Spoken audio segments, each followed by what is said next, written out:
very much for joining us today. I'm delighted to have Ambassador Woodward, the permanent representative of the United Kingdom, and Ambassador Loteru, the permanent representative of Samoa and chair of the Pacific Small Island Developing States, with us today to talk about the climate conference in Glasgow.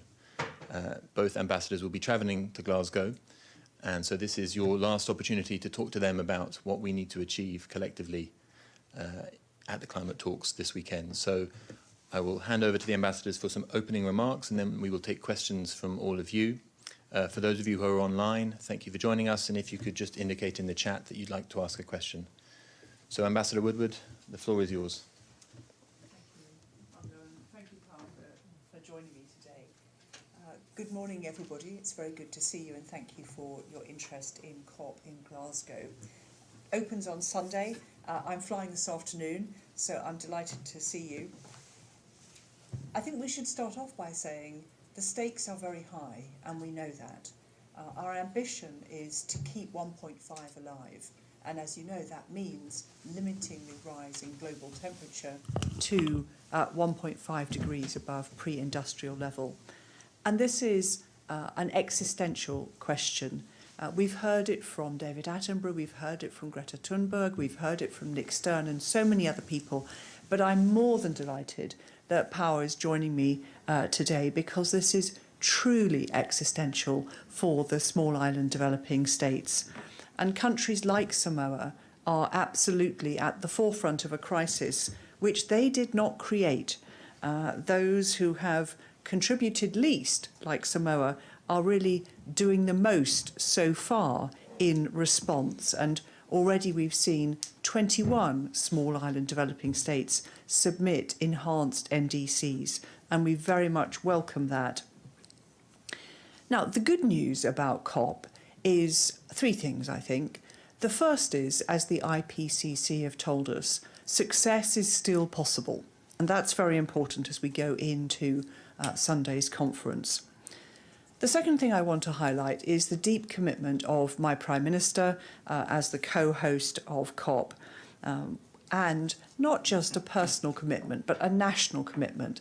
Last week, the UK published its net zero strategy, and the Prime Minister highlighted that this is about a competitive economic edge. So for all the challenges of building back from the COVID pandemic, we are looking to grow our economy and lower our emissions, and that's what we have been doing over the last few years.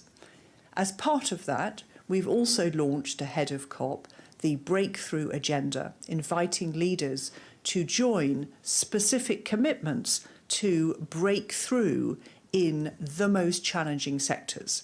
So the sectors like power, where coal is a particular problem, transportation, where road transport really needs a hard look if we're going to succeed at COP, hydrogen, again, part of the energy mix, and of course steel, as well as other difficult to attack industries.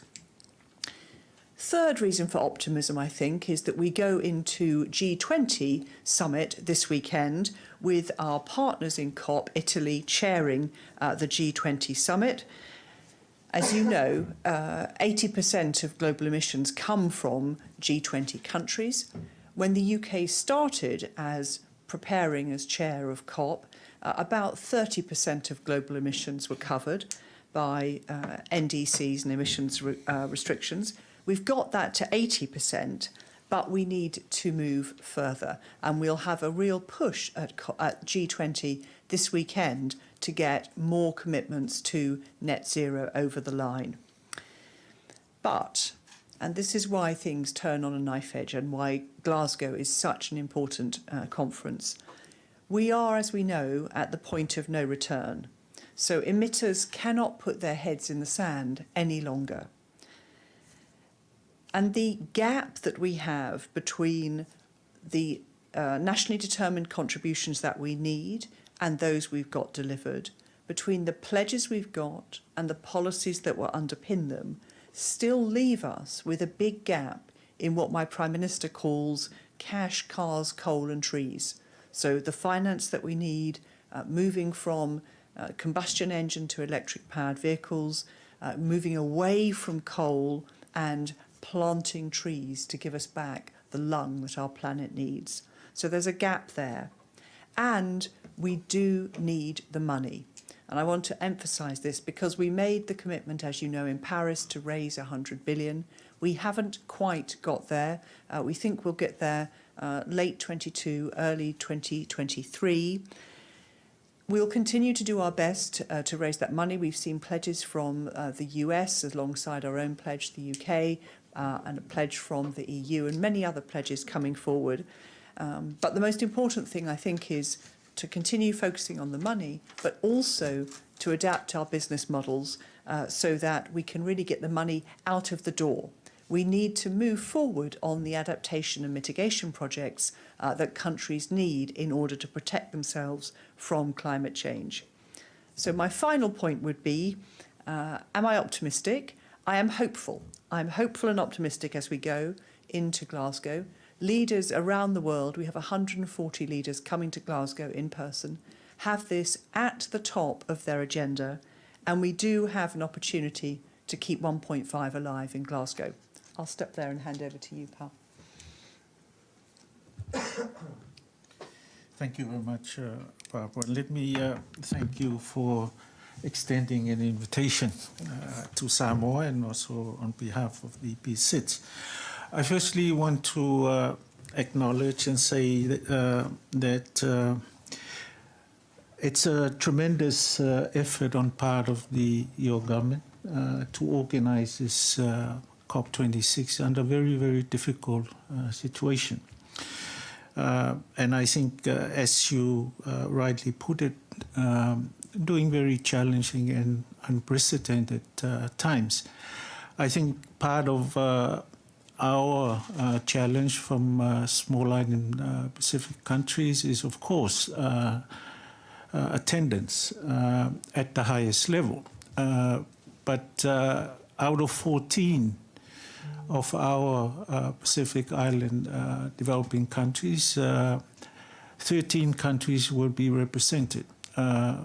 4 at the head of state and government level, 2 at ministerial, 2 from officials coming from capital, and then 5 will be represented by ambassadors from New York and other embassies. But let me perhaps just say a few things about our expectation of the outcome of COP26. I think some of these are very much in line with what Barbara had already mentioned. On the 1.5 degree, for us that is not negotiable. For us that is a red line that we cannot and must not cross. I think the implication and the consequences of going beyond that is not something that I think we should anticipate, and it would be catastrophic for not only us in the Pacific, but for everyone.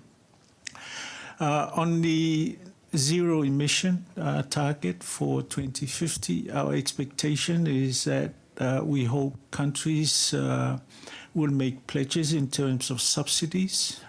Those need to be phased out correspondingly. We like to see an increase in funding for adaptation.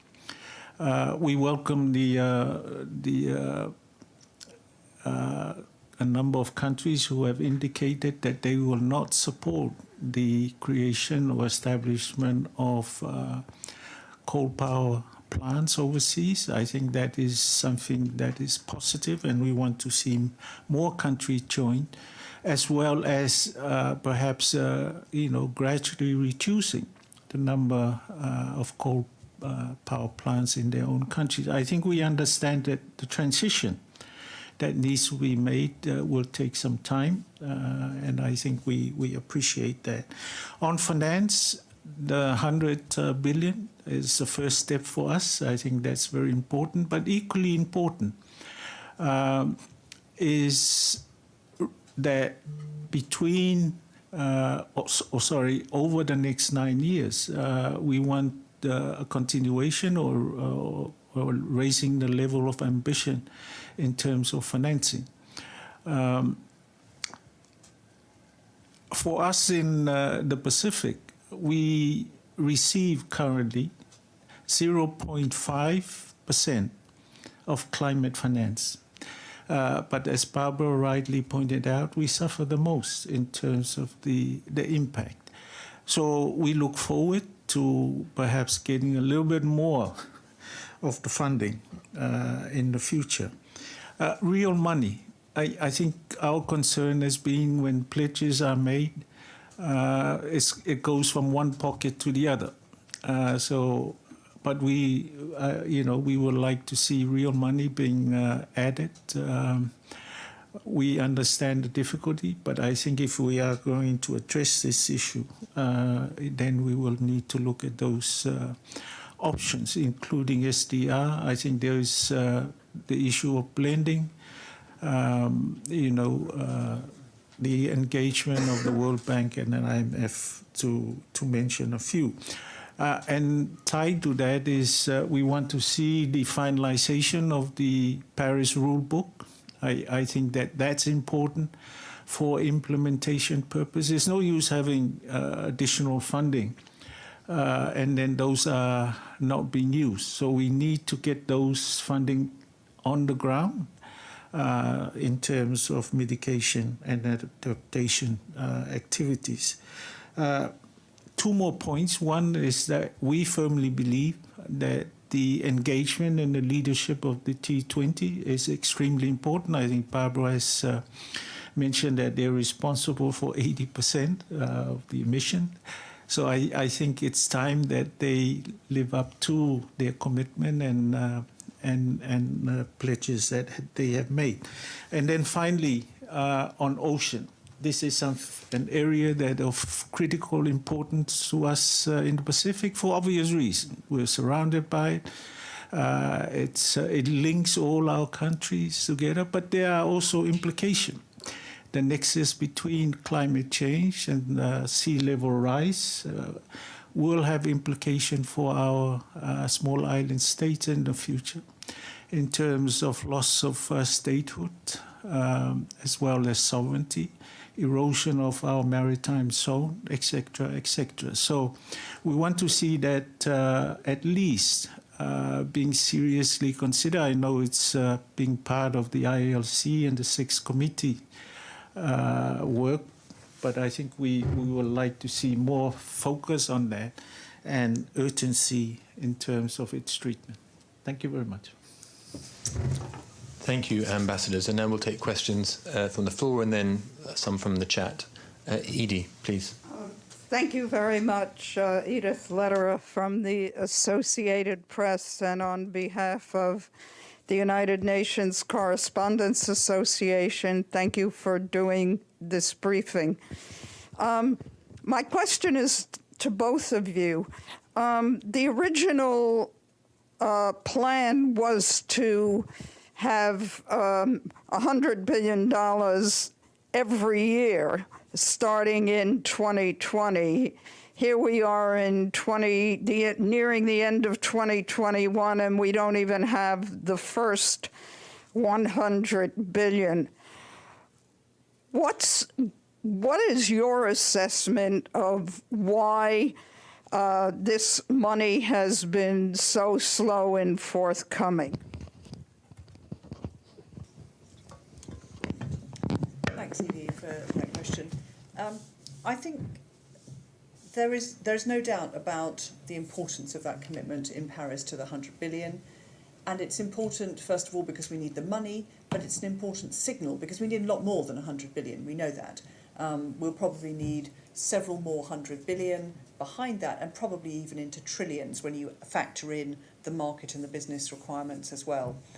Why has it been slow? I think we certainly haven't been helped by the global economic slowdown following COVID, partly because countries have turned inwards, I think, to put their own economies back on track rather than focusing on the wider needs of the planet. But I've been very encouraged by the significant contributions we've seen. So we saw President Biden announce over 11 billion here at UNGA just back in September. The UK has put more than 11 billion into the contributions. The EU has put 4 billion euros in, and other countries have made contributions. So I think we've seen a momentum in recent months towards the 100 billion. Behind that, I think we have raised a significant awareness at the IFIs in particular of the greater need. And I know that many businesses, many financiers, including people like Mark Carney, have been working on financial mechanisms in the private sector. So there will be money. But, as Paul said, this can't be about pledges. It's got to be about real money turning into real mitigation and adaptation projects. It doesn't matter whether it's renewable energy technology, switching grids over, just transitions for coal miners. That's also what we've got to do. So we will continue to work towards the money, but we also need to make sure the money goes out the door and into projects that will change the climate. That would be my thought. Thank you very much. I don't have much to add to that. I think the COVID had introduced a new element into the equation. The pledges were made, in 2015 or thereabouts, and I think a number of development has occurred. But I think what is important is what Barbara has said, that recently we've had indication or clear commitment on the part of a number of countries. I think the US has made a very substantial pledge in terms of doubling their earlier in 2021 commitment. The EU, with 4 billion up to 2027. So I think and others have joined. Denmark and I think Sweden have pledged, substantial increases. And I think that is important. I think also, as I said earlier on, we also need to look at the situation where the funds are not, unlimited. So if you take from one pocket, something has to go without on the other. But I think the issue of climate change is so important that I think we need to look at new funding. And I think that there are plans in the pipeline for that possibility. So I think, as Barbara said, I think we need to be hopeful. I think to take a different position will not be helpful at this stage. Thank you. Now, Celia. Celia Davaren, Africa Confidential. Climate change is a must. However, what can you do for countries in conflict or at war, where population, their main goal is to find something to eat, somewhere to live? They don't care about climate change. They care about their life and surviving. So what can you do for them? So thank you for that question. And I would say that speaks to the heart of why the UK has been one of the champions of questions around climate security in the Security Council itself, because we recognise that so much conflict now is at its heart driven by climate change. And as you say, when you see drought, you see fights for land, you see swarms of locusts, you see flooding, all of those things are drivers of conflict and then lead to the humanitarian disasters that you are referring to. So what can we do for those people? Immediately, of course, we can do our very best through humanitarian aid, and I pay tribute to the work that OCHA does. But I do think we need to get behind that and to get more deeply into questions of climate security, because those are the questions that are driving so many of the conflicts that we see today. Thanks. I just want to add perhaps a slightly different angle to what you said. Perhaps, again, in the context of Pacific Island countries, we are in a similar situation if you take the impact of climate change. So the question for us is, do you then use the funding that is available to deal with the impacts of climate change at the expense of our basic needs? And I think you refer to that. Not only basic needs in terms of food, et cetera, but the social aspect of our country. So those are difficult questions, and it's similar to what's happening in countries under conflict and war. But I think we need, as a collective, I think one of the things we've got to remember is that climate change is now a global issue. And I think it requires all of us to work together if we are going to address this situation. Question online, and then we'll come back to the room. So, Michelle, over to you. Thank you. Thanks, Marco, and thanks, ambassadors, for the briefing. Ambassador Woodward, a question for you specifically about Glasgow. Have the Chinese indicated at all whether President Xi might join by video? And are there concerns that China, given sort of the recent announcements from China, including those that were made at the UN General Assembly, are there concerns that China may not have anything left to offer? Thanks.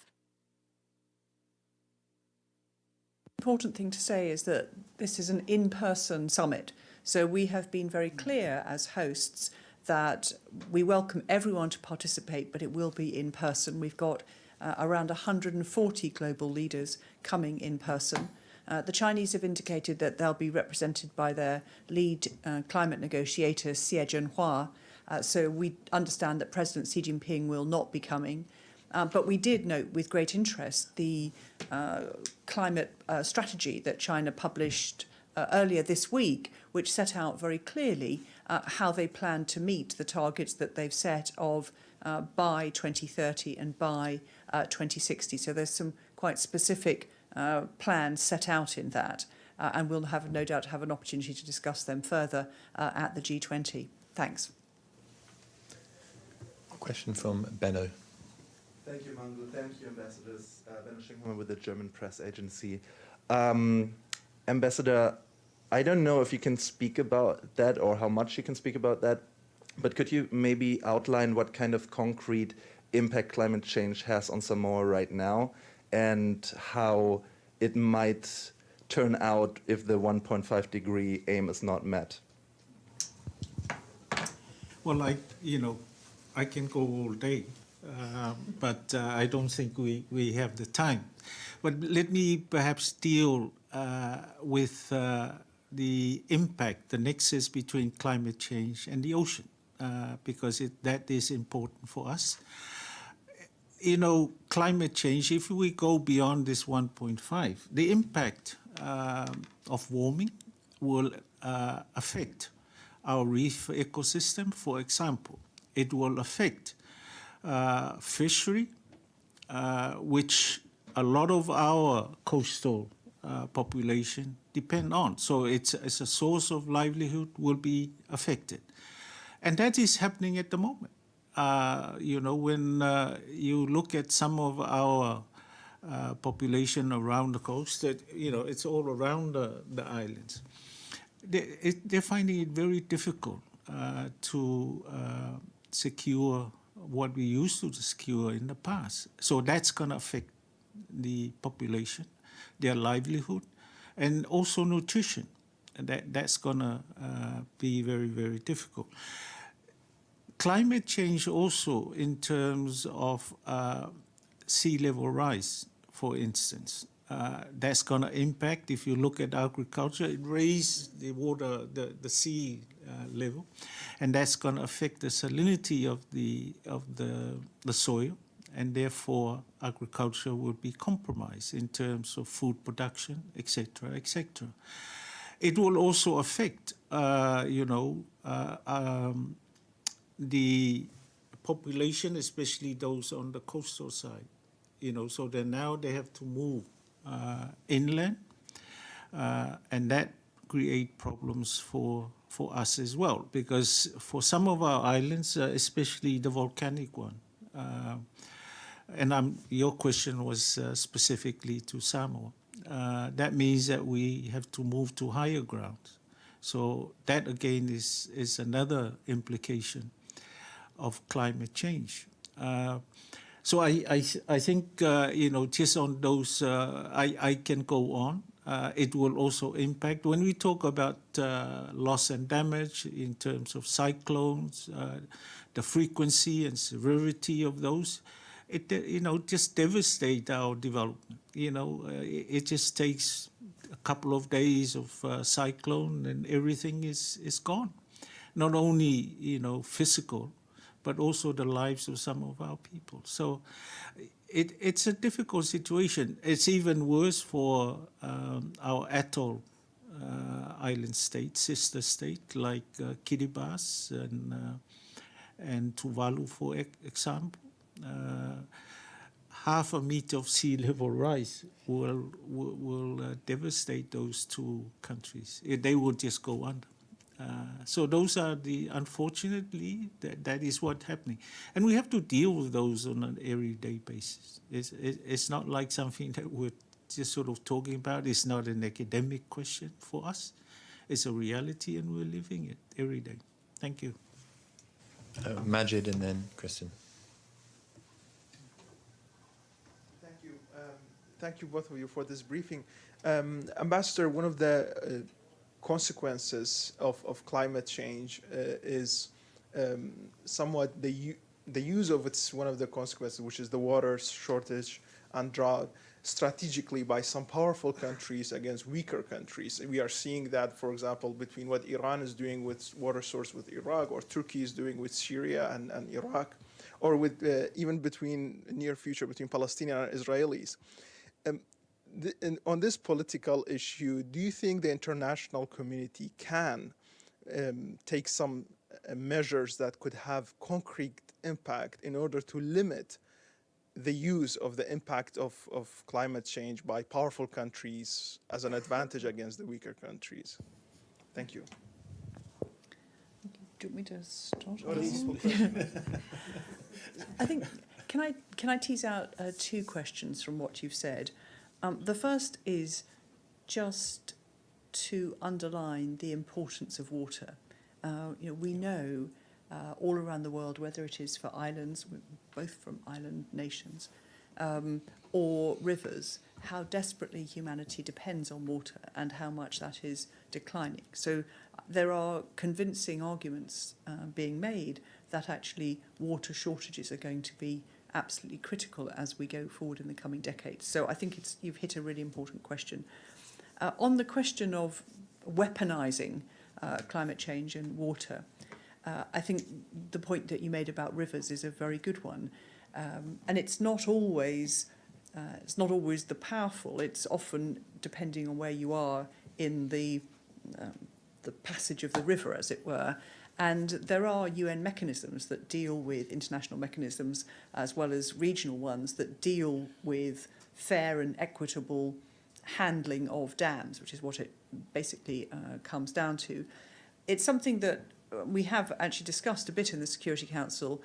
We had a discussion about the Ethiopian Grand Renaissance Dam. I think our view was that was a very important briefing for all of us, but it is probably better that the local regional parties to the river, to the dispute or discussion, are the ones who need to solve it. So that was the spirit in which we concluded. But I agree with you, we do need to find ways of amicably making sure that as resources dwindle, we have fair access to them and they aren't weaponised. I think we have time for one more question. That's all, Kristen. Kristen Salumi from Al Jazeera English. Thanks for the briefing. The UN just released a study that says $243 billion is still going to subsidize the fossil fuel industry from governments. And I'm wondering, since you're struggling to come up with $100 billion, it may be a naive question here in the halls of power, but the casual observer would say, why can't we just switch that money over? why can't we do that? Madam Ambassador, do you want to take a stab at that? And Mr. Ambassador, how does it make you feel when you hear those numbers? You go ahead. So, well, but I think it goes to the heart of what you said earlier, Pat, which is this can't be about pledges. It has to be about real money. So let's not lose sight of that. I think that it also goes to the heart of what you said earlier, Pal. We recognise that some countries are very dependent on fossil fuels for energy security, and that, of course, holds up jobs and therefore the economy.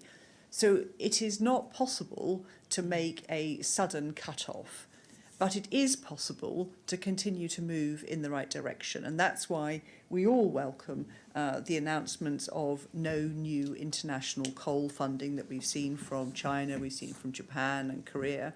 But, as Pal said, we now need those translated into domestic arrangements. And we've managed to do that in the UK. We're still waiting to see how that can happen. And the G20 discussions, well, I think will be another very important point. So I agree with you, the maths looks very tempting, and but it's not going to be quite as simple as that. But those numbers are pretty telling about the importance, but also I think the challenge that we need to unpick to make that transition work. Thanks. No, it's just to say that I fully agree with what you said. I think that we have to recognize, as I said earlier on, that, you know, there needs to be a transition period. You cannot completely say, okay, stop all subsidies, because some countries depend on those for their own development. So you've got to look at some of these issues and try to balance, equilibrium in terms of what can be done, and also to address the problem that we're facing with fossil fuels. So I think it's one of those things that, yes, we need to see movement, but we also recognize that you cannot just completely shut down because some of these countries depend on these. And early on we were talking about, being able to respond to our basic needs, the basic service that needs to be put in place. So those are considerations that are very important. And they're not easy questions. If it was easy, I think I'm sure we would have solved everything by now. Thank you. Thank you, everyone. That's all we have time for. So thank you very much, Ambassador Leteru, Ambassador Woodward, for joining us today, and thank you for your questions. We'll be following what happens in Glasgow over the next few days, very critical for our planet. So thank you.